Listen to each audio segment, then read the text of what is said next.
की जल ढारी जान कहले बड़ी हो सुमहरी हमहू सोचतन की जल ढारी कबो लेफ्ट जाई कबो राइट जाई और कहां से उठी जलवा रे। हेलो बाबा का महल और कितना दूर है? अभी देखकर दूल्हे बाबा का नाम लेकर चलते रहे। गूगलवा रे कहाँ बटे बाबा के महलवा रे। गूगलवा रे कहाँ बटे बाबा के महलवा रे।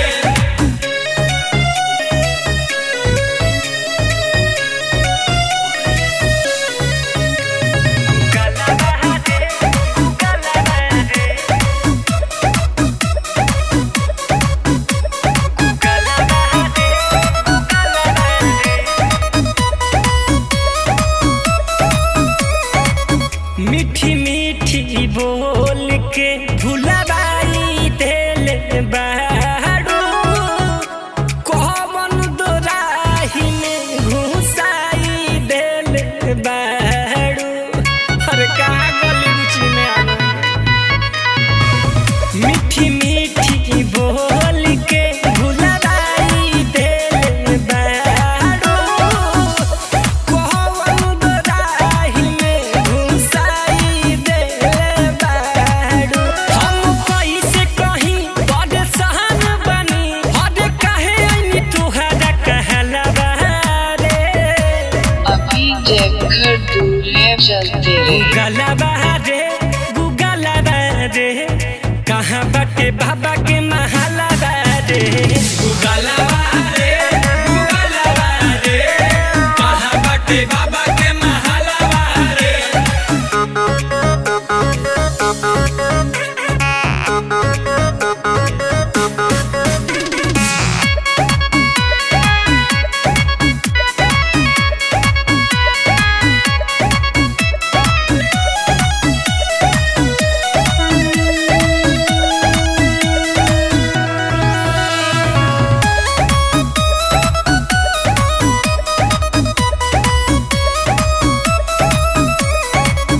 काहे खाती चलियनी तोहरे भरोस हो घंटन चलेनी तब बतावे लुकई कोस हो।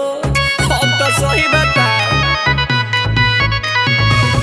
काहे खाती चलियनी तोहरे भरोस हो कोई घंटा चलनी तब बतावे लुकई कोस हो। धर्मवीर अंकित पहुँच गईले छोटू फसल बड़े तोहरे बाबलवा रे।